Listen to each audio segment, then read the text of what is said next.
ಎಲ್ಲರಿಗೂ ಹಾಯ್. ಇವತ್ತು ನಾನು 2 ಸ್ಟೆಪ್ಪಲ್ಲಿ ಮನೆಯಲ್ಲೇ ಹೇಗೆ ಏರ್ ಕಟ್ ಮಾಡೋದು ಎಫೆಕ್ಟಿವ್ ಆಗಿ ಲೇಯರ್ ಹೇರ್ ಕಟ್ ಆ್ಯಕ್ಚುಲಿ ನಾನು ಮಾಡ್ತಾ ಇರೋದು. ಇದನ್ನು ತೋರಿಸ್ತೀನಿ ವಿಡಿಯೋದಲ್ಲಿ. ಕಂಪ್ಲೀಟಾಗಿ ಎಕ್ಸ್ಪ್ಲೇನ್ ಮಾಡಬೇಕು ಅಂತ ಏನಿಲ್ಲ, ರಾಕೆಟ್ ಸೈನ್ಸ್ ಅಲ್ಲ ಹೇರ್ ಕಟ್ ಮಾಡೋದು. ಈ ಥರ 2 ಸ್ಟೆಪ್ಪಲ್ಲಿ ಮಾಡೋದು. ಹಿಂದೆ ಒಂದು ಪೋರ್ಷನ್, ಮಿಡ್ ಪೋರ್ಷನಲ್ಲಿ ಒಂದು ಪೋನಿಟೈಲ್ ಹಾಕ್ಕೊಂಡಿದ್ದೀನಿ, ಮತ್ತು ಮುಂದೆ ಒಂದು ಪೋನಿಟೈಲ್ ಹಾಕ್ಕೊಂಡಿದ್ದೀನಿ. ಎರಡನ್ನೂ ಸಮವಾಗಿ ನೋಡಿ, ನಿಮಗೆ ಎಷ್ಟು ಲೆಂತ್ ಬೇಕು ಅಂತ ನೋಡಿಕೊಂಡು ಆ ಲೆಂತ್ಗೆ ಫಸ್ಟ್ ಹಿಂದ್ಗಡೆ ಇರೋ ಪೋರ್ಷನ್ನ ಕಟ್ ಮಾಡ್ಕೊಳ್ಳಿ. ಅದಾದಮೇಲೆ ಮುಂದ್ಗಡೆ ಇರೋ ಪೋರ್ಷನ್ನ ಸೇಮ್ ಲೆಂತ್ ನೋಡಿ, ಹಿಂದೆ ಪೋರ್ಷನ್ದು ಲೆಂತ್ಗಿಂತ 1 to 1.5 ಇಂಚ್ ಸ್ವಲ್ಪ ಬಿಟ್ಟು ಕಟ್ ಮಾಡಿದ್ರೆ ನಿಮಗೆ ಲೇಯರ್ಸ್ ಚೆನ್ನಾಗಿ ಬರುತ್ತೆ.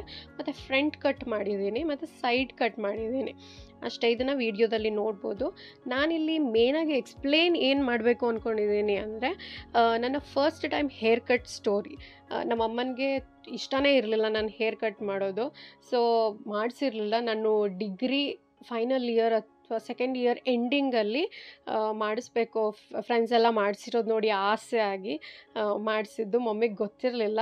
ನಂದು ಬೆಸ್ಟ್ ಫ್ರೆಂಡ್ ಇದ್ದಾಳೆ ಕಾವ್ಯ ಅಂತ, ಅವಳನ್ನ ಕರ್ಕೊಂಡೋಗಿ ಮಾಡಿಸ್ಕೊಂಡಿದ್ದೆ. ಫಸ್ಟ್ ಟೈಮ್ ಲೈಫಲ್ಲಿ ಪಾರ್ಲರ್ ಹೇಗಿರುತ್ತೆ ಮತ್ತು ಹೇರ್ ಕಟ್ ಎಲ್ಲ ಹೇಗೆ ಮಾಡ್ತಾರೆ ಅಂತ ನೋಡಿದ್ದಾಗ ಮಮ್ಮಿಗೆ ಗೊತ್ತಾಗಿದ್ದು ನೆಕ್ಸ್ಟ್ ಮೂಮೆಂಟ್. ಮಮ್ಮಿ ಹತ್ರ ಒಂದು ಕೈಯಲ್ಲಿ ಸೌಟ್ ಇತ್ತು, ಸರ್ರಿ ಬಾರಿಸಿದ್ರು ಮಾತ್ರ ನನಗೆ, ಚೆಂದ ಹೊಡೆದಿದ್ರು. ಯಾಕೆಂದರೆ ಅವ್ರಿಗೆ ಅಷ್ಟು ಕೇರ್ ನನಗಿಂತ ನನ್ನ ಕೂದಲು ಕಂಡ್ರೆ ತುಂಬ ಇಷ್ಟ ಮಮ್ಮಿಗೆ.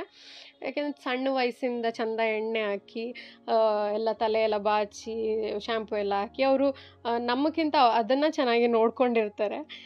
ಕಟ್ ಮಾಡಿಸಿದಾಗ ಅವರಿಗೆ ತುಂಬ ಬೇಜಾರಾಗ್ತಿತ್ತು. ಈಗಿನವರೆಗೂ ನಾನು ಹೇರ್ ಕಟ್ ಮಾಡಿಸ್ದಾಗಲೆಲ್ಲ ಮಮ್ಮಿ ಕೈಯಲ್ಲಿ ಬೈಸ್ಕೊತಾ ಇರ್ತೀನಿ. ತಲೆಗೆ ಎಣ್ಣೆ ಹಚ್ಚುವಾಗೆಲ್ಲ ಬೈಸ್ಕೊತಾ ಇರ್ತೀನಿ, ಏನಕ್ಕೆ ಎಣ್ಣೆ ಹಚ್ಕೋತೀಯ, ಕಟ್ ಮಾಡಿಸ್ತೀಯ ಅಲ್ವಾ, ಏನಕ್ಕೆ ಕೇರ್ ಮಾಡ್ತೀಯ ನೀನು, ವೇಸ್ಟ್ ನೀನು ಎಣ್ಣೆ ಹಾಕೋದು ಶ್ಯಾಂಪು ಹಾಕೋದೆಲ್ಲ ಅಂತ. ಸೊ ಅಷ್ಟು ಲವ್ ಮಮ್ಮಿಗೆ. ಆ್ಯಂಡ್ ಸ್ಕೂಲ್ ಟೈಮಲ್ಲೂ ಅಷ್ಟೇ, ಹೇಗೆ ನಾವು ಹೇರ್ನ ನಮ್ಮ ಸ್ಕೂಲಲ್ಲಿ ಬದನೆಕಾಯಿ ಜಡೆ ಅಂತ ಹೇಳ್ತಾಯಿದ್ರು, ಅದರ ಪ್ಲೇಟ್ ಮಾಡ್ಕೊಂಡು ಹಾಕ್ಕೊಂಡು ಹೋಗ್ತಾಯಿದ್ವಿ. ಎಷ್ಟು ದಪ್ಪ ಇತ್ತು ಕೂದಲು ಆವಾಗ. ಎಣ್ಣೆ ಹಚ್ಚಿದ್ರೆ 1-2 ಡೇಸ್ ಬಿಟ್ಟು ಸ್ನಾನ ಮಾಡ್ತಾಯಿದ್ವಿ. ಸೊ ಆವಾಗ ಅಷ್ಟು ಡ್ಯಾಮೇಜ್ ಆಗ್ತಾ ಇರಲಿಲ್ಲ ಕೂದಲು, ತುಂಬ ಚೆನ್ನಾಗಿತ್ತು. ಕಾಲೇಜ್ಗೆ ಹೋಗೋಕ್ಕೆ ಸ್ಟಾರ್ಟ್ ಆದಮೇಲೆ ಹೇರ್ನ ಫ್ರೀ ಬಿಡೋದು, ಸನ್ಲೈಟ್ಗೆ ಎಕ್ಸ್ಪೋಸ್ ಮಾಡೋದು ಮತ್ತು ಪೊಲ್ಯೂಷನ್, ಅದರಿಂದ ಮೇಜರ್ ಡ್ಯಾಮೇಜ್ ಅಲ್ಲಿಂದ ಸ್ಟಾರ್ಟ್ ಆಗೋದು ಹೇರಿಗೆ. ಆ್ಯಂಡ್ ಆಫ್ಟರ್ ದಟ್ ಕಾಲೇಜ್ ಮುಗಿದ ಮೇಲೆ ಕೆಲ್ಸಕ್ಕೆ ಹೋಗಬೇಕಾದ್ರೆ ಸೇಮ್ ರೂಟೀನ್ ಫಾಲೋ ಆಗುತ್ತೆ. ಆವಾಗ ಇನ್ನೂ ಜಾಸ್ತಿ ಹೇರ್ ಸ್ಟ್ರೈಟ್ನಿಂಗ್ ಆಗಿರ್ಬೋದು, ಹಾಟ್ ಬ್ಲೋ ಡ್ರೈ ಮಾಡ್ಕೊಳ್ಳೋದು, ಕರೆಕ್ಟಾಗಿ ಎಣ್ಣೆ ಹಾಕೊಳ್ದೆ ಸ್ನಾನ ಮಾಡೋದು, ಅದರಿಂದನೂ ಕೂದಲು ತುಂಬ ಡ್ಯಾಮೇಜ್ ಆಗಿದೆ. ಸೊ ನನ್ನದು ಒಂದು ಕೂದಲು ಡ್ಯಾಮೇಜ್ ಅಂತ ನಾನು ನೋಡಿದ್ದೆ ನಾನು ಕಾಲೇಜ್ಗೆ ಹೋಗಿ, ಅಂದರೆ ಕಾಲೇಜ್ಗೆ ಹೋಗಿ ಕೆಲಸಕ್ಕೆಲ್ಲ ಹೋಗುವಾಗ. ಸೊ ಇದರಿಂದ ನನಗೇನು ರಿಯಲೈಸ್ ಆಯಿತು ಅಂದರೆ, ನಾವು ಹೇಗೆ ನಮ್ಮ ಬಾಡಿ ಕೇರ್ ಮಾಡ್ತೀವಿ ಅದೇ ಥರ ಪರ್ಟಿಕ್ಯುಲರ್ಲಿ ಹೇರ್ನ ಕೇರ್ ಮಾಡೋದು ತುಂಬ ಇಂಪಾರ್ಟೆಂಟ್. ಏನಕ್ಕೆ ಬೇಗ ಕೂದಲು ಡ್ಯಾಮೇಜ್ ಆಗುತ್ತೆ ಅಂದರೆ, ಕರೆಕ್ಟಾಗಿ ಎಣ್ಣೆ ಹಾಕೋಲ್ಲ.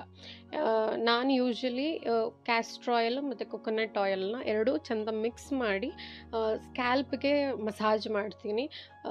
ಅಟ್ಲೀಸ್ಟ್ ಒಂದು 7 to 8 hours, ಇಲ್ಲ ಮ್ಯಾಕ್ಸಿಮಮ್ ಅಂದರೆ 24 hours ಬಿಟ್ಟಿರೋದು ಉಂಟು.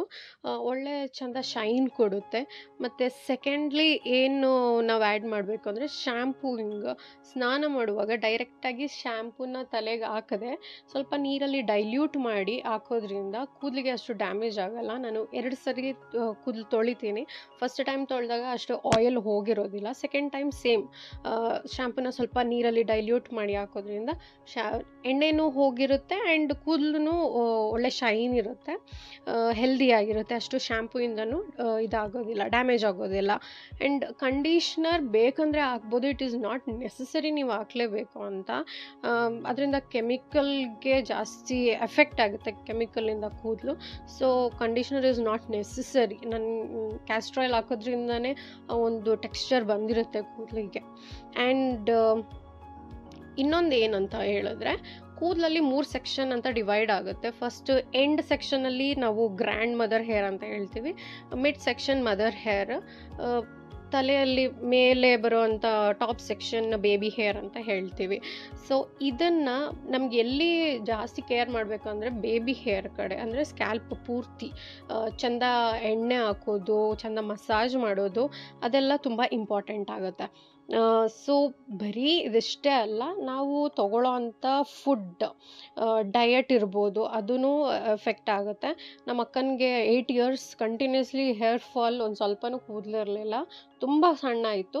ಬಟ್ ಆಫ್ಟರ್ ದ್ಯಾಟ್ ಅವಳು ಒಂದು ಬ್ಯಾಲೆನ್ಸ್ ಡಯಟ್ ಮೇಂಟೈನ್ ಮಾಡಿದ್ಲು, ವಿಟಮಿನ್ಸ್ ಮಿನರಲ್ಸ್ ಎಲ್ಲ ತೊಗೊಳೋದು, ಆ್ಯಂಡ್ ಫ್ರೂಟ್ಸ್ ವೆಜಿಟೇಬಲ್ಸ್ ಜಾಸ್ತಿ, ಸೊಪ್ಪು ತಿನ್ನೋದು, ಗ್ರೀನ್ಸ್ ತಿನ್ನೋದು, ಅದೆಲ್ಲ ಸ್ಟಾರ್ಟ್ ಮಾಡಿದಾಗ ಅವಳಿಗೆ ಒಳ್ಳೆ ರಿಸಲ್ಟ್ ಬಂತು. So it is not like ನಿಮಗೆ ಒಬ್ಬೊಬ್ರು ಹೇಳ್ತಾರೆ ಹೆರಿಡೇಟ್ರಿ ಮೇಲೆ ಉದ್ರೋಗಿದೆ ಅಂತ, ಬಟ್ ಸ್ಟಿಲ್ ಅದನ್ನು ರಿಕವರ್ ಮಾಡ್ಬೋದು ನಿಮ್ಮ ಡಯಟಿಂದ. ಇಷ್ಟು ನನ್ನ ಹೇರ್ ಕೇರ್ ಒಂದು ಜರ್ನಿ, ಮುಂದೆನೂ ಇದೆ, ಫಾಲೋ ಮಾಡ್ತೀನಿ, ಏನು ಎಕ್ಸ್ಟ್ರಾ ಇಂಟ್ರಡ್ಯೂಸ್ ಮಾಡಿಲ್ಲ ನಾನು. ಆ್ಯಂಡ್ ನೋಡ್ಬೋದು. ಈಗ ಹೇರ್ ಕಟ್ಟಿಗೆ ಬರೋಣ. ಇದು ನನ್ನ ಲಾಸ್ಟ್ ಏನು ಹೇರ್ ಕಟ್ ಆದಮೇಲೆ ಯೂಶ್ವಲಿ ನಾನು ಕರ್ಲ್ ಮಾಡ್ತೀನಿ, ಲೈಕ್ ಸ್ಟ್ರೈಟ್ನರಲ್ಲೇ ಕರ್ಲ್ ಎಂಡಿಗೆ ಮಾಡೋದು.